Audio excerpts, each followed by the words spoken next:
सिया राम के चरणों की मेरे राम आप पर्ची पर लोगों की समस्याओं को लिख के दें और उसके निवारण भी बता दें। प्रभु से बात होती है, कैसे बात होती है? दृश्य रूप में। अच्छा, आपको आवाजें भी सुनाई देती हैं? वही कह रहे हैं आवाजें ही। तो हमने सोचा ये क्या है, ये गलत तो नहीं है। तो उसके बाद बोले तो प्रभु ने आभास करवाया कि नहीं हम ही हैं।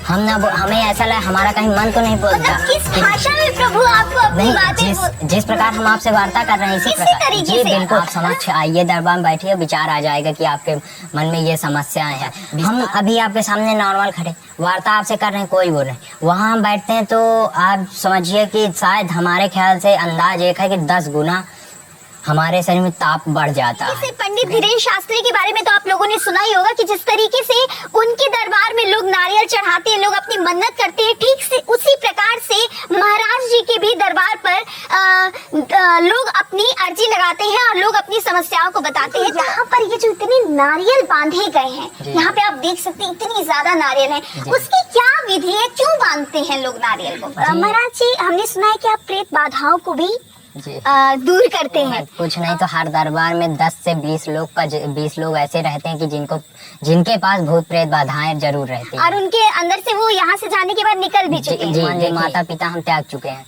अच्छा। गृह हमारा, माता पिता सभी हम त्याग चुके हैं। अच्छा। कोई हमारे लिए नहीं है, क्योंकि जिस रूप में है, जिस जग के कल्याण के लिए अगर हम बैठे हैं, यहाँ लोग आ जाएं हमसे रिश्ता जोड़े तो हम रिश्ता भरे का हो, रिश्ता हम देखते रहें। अब आ गए कोई कहे भैया हम मामा है, चाचा है, दादा, तो हम बताइए क्या, अब भक्तों पर असर पड़ने लगेगा कि महाराज जी रिश्ता देखते हैं। हमारे देश में ऐसे कई बाबा महाराज जी हैं जो लोगों की समस्याओं का निवारण करते हैं, जो बड़े बड़े हैं। लेकिन आज हम आपको ऐसे महाराज जी से मिलाने जा रहे हैं जिनकी उम्र सिर्फ 18 साल है और इसी 18 साल की उम्र में वो लोगों की समस्याओं को अपने मन में जान जाते हैं और पर्ची के द्वारा उनकी समस्याओं को लिखकर उसका निवारण भी करते हैं। जी महाराज जी हमारे साथ हैं और इनसे आज हम बातचीत करेंगे कि आपके अंदर ये जो अचानक से कहना चाहिए कि जिस उम्र में युवा खेलने कूदने में मशगूल रहते हैं, जिस उम्र में युवा आप देख सकते हैं फोन मोबाइल में मशगूल रहते हैं, उस उम्र में आप धार्मिक हो गए, अध्यात्म से जुड़ गए, उसका क्या कारण है महाराज जी? जी, ये प्रभु की कृपा है जो हम जुड़ गए। नहीं, हम भी दूसरे बच्चों की तरह खेलते थे, कूदते थे, विद्यालय जाते थे। उसके कुछ दिनों बाद जब कृपा हुई प्रभु की, अध्यात्म से हम जुड़े थे।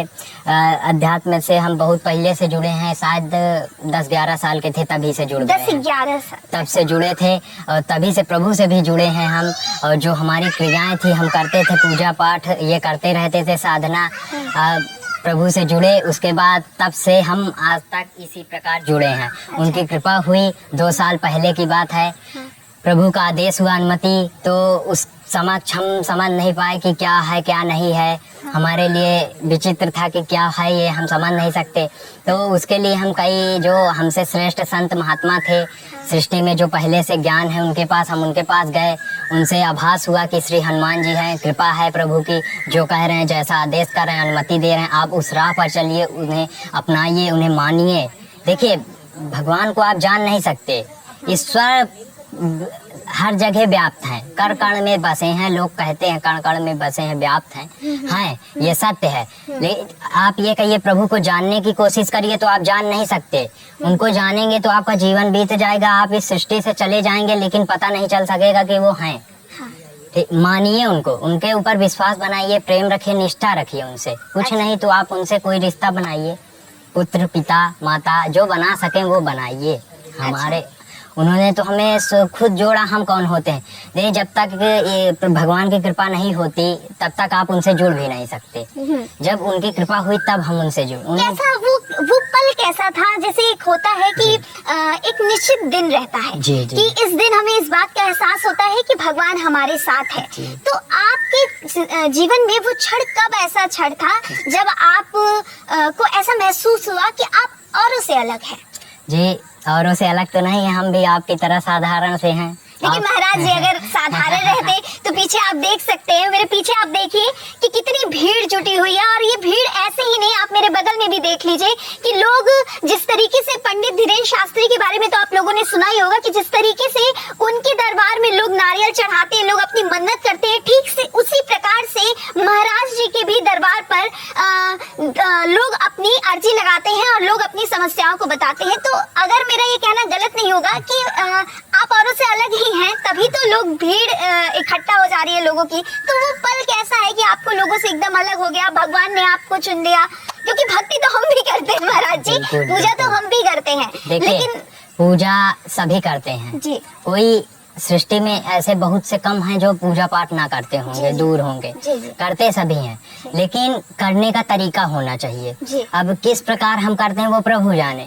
जो हम कर रहे हैं, जिस प्रकार हम उनकी पूजा आराधना में लगे, वो उनकी कृपा थी, सेवा में हम लग गए। जी, जी। उन्होंने लगाया हमें, हम लगे नहीं, जी। हम लग नहीं सकते, उन्होंने लगाया, मन बदला। हाँ। तो जब हम उनसे जुड़े, जब वो पल था कि हमें एहसास हुआ कि प्रभु की कृपा है, तो हमारे शरीर काया में उनका एहसास हुआ कि प्रभु की कृपा है, वो हमारे पास हैं। अच्छा, देखिए, जब प्रभु की कृपा होती तो वो छाया रूप आपके साथ हमेशा रहेंगे, आपको एहसास हो या ना।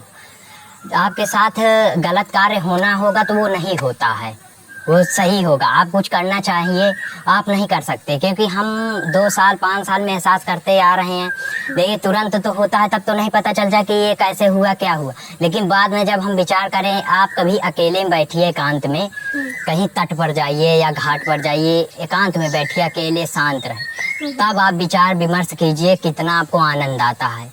सारी समस्याएं आप भूल जाएंगे, विचार आएंगे कि क्या हुआ था, क्या नहीं। पर महाराज जी एक सवाल है जी, जी। कि लोग अपनी समस्या आपके सामने जी। कुछ बोलते नहीं है, लेकिन आपको अनुभव हो जाता है। जी। वो कैसे अनुभव होता है? मतलब कैसे आप पर्चियों में, जैसे